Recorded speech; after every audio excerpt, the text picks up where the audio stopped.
नमस्कार बंधुरा गौरीर किचेने सबाइके स्वागत। आपनारा तो बाड़ीते पटल चिंगड़ी अनेक खेयेछेन, किन्तु आजके आमी बानिये नेब सबथेके सहज पद्धतिते।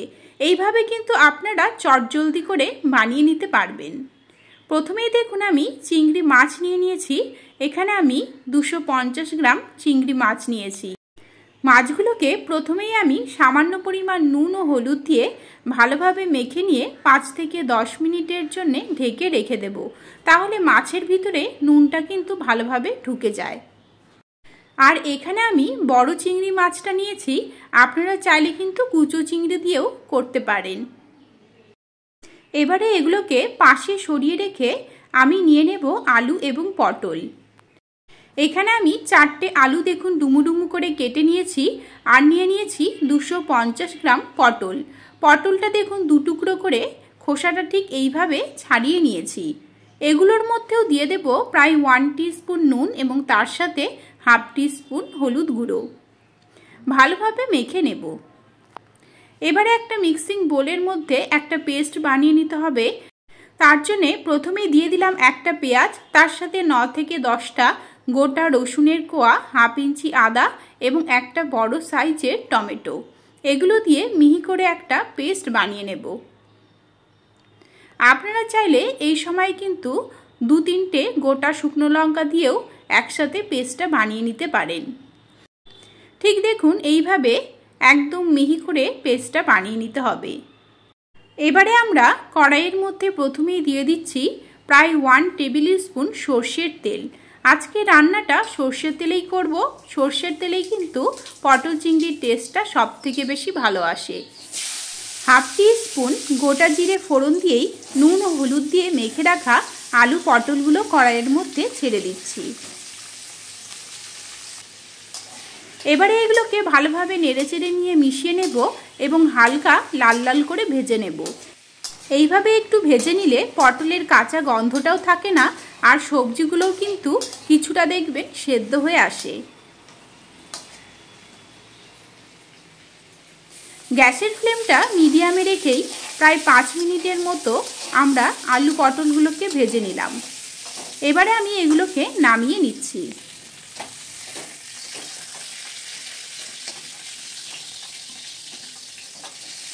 এবারে আমি একই তেলের মধ্যে চিংড়ি মাছগুলো ভেজে নেব। চিংড়ি মাছ ভাজতে খুব বেশি কিন্তু তেল লাগে না, তাই সামান্য পরিমাণে তেলেই এই মাছগুলোকে ভেজে নিচ্ছি।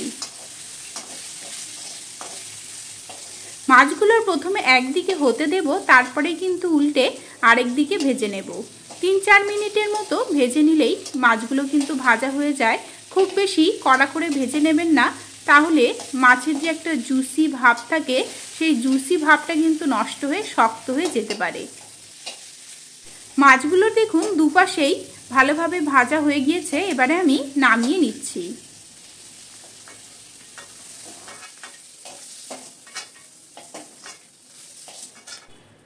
এই কড়াইয়ের মধ্যেই আমি দিয়ে দেব আরো 2 টেবিল স্পুনের মতো সরষের তেল।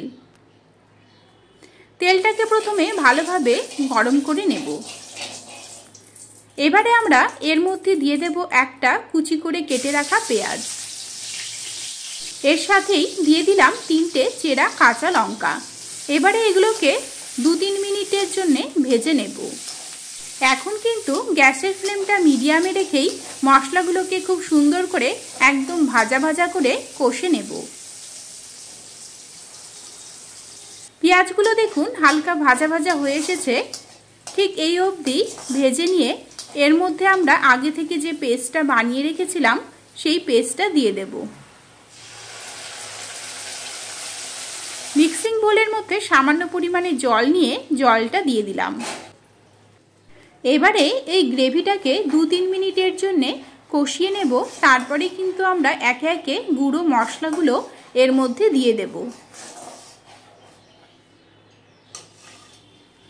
প্রথমেই আমি দিয়ে দেব 1 टीस्पून নুন, তার সাথে হাফ टीस्पून হলুদ গুঁড়ো, হাফ टीस्पून জিরে গুঁড়ো এবং হাফ टीस्पून ধনে গুঁড়ো, তার সাথে হাফ टीस्पून লঙ্কা গুঁড়ো। এবারে গুঁড়ো মশলাগুলোকে গ্রেভির সাথে খুব সুন্দর করে মিশিয়ে নিয়ে তেল ছাড়া অবধি কষিয়ে নিতে হবে।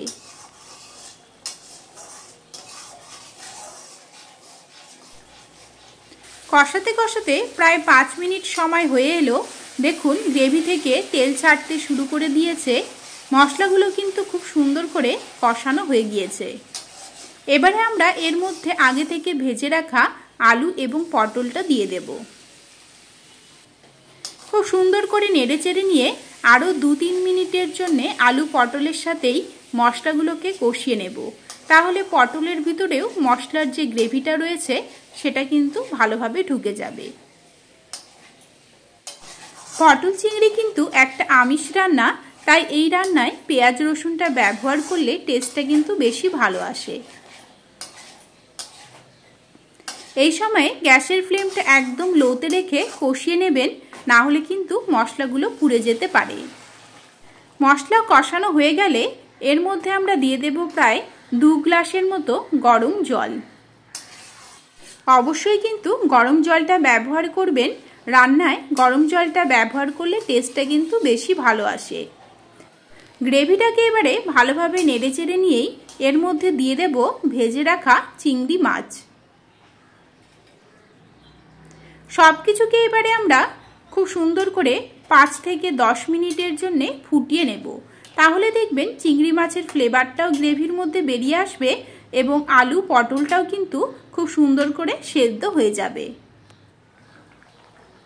ঝোলটা দেখুন ফুটে উঠেছে, তার সাথে আলু পটলটাও কিন্তু সেদ্ধ হয়ে গিয়েছে।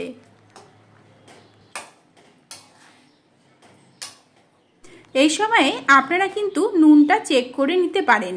আমি এর মধ্যে দিয়ে দিচ্ছি আরও 1/2 টিস্পুন পরিমাণ নুন, তার সাথে দিয়ে দেব 1/2 টিস্পুন গরম মশলা গুঁড়ো এবং সামান্য পরিমাণে চিনি। সব কিছুকে নেড়েচেড়ে নিয়ে 1 মিনিটের জন্য মিশিয়ে নিলেই একদম কিন্তু রেডি হয়ে গেল আমাদের পটল চিংড়ি রেসিপি। গরম গরম ভাতের সাথে এইরকম আলু পটল, তার সাথে একটা বড় চিংড়ি থাকলে তো সবার মুখে হাসি ফুটবেই, তাই না বন্ধুরা? তাহলে আজকের এই রেসিপিটি আপনাদের কেমন লেগেছে আমাকে অবশ্যই কমেন্ট করে জানাবেন। ভালো লাগলে আমার চ্যানেলটিকে সাবস্ক্রাইব করে নেবেন, লাইক ও শেয়ার করবেন। আজকের মতো এখানেই শেষ করছি। দেখা হবে নেক্সট রেসিপি নিয়ে। ভালো থাকবেন, ভালো রাখবেন, ভালো ভালো খাবেন। নমস্কার।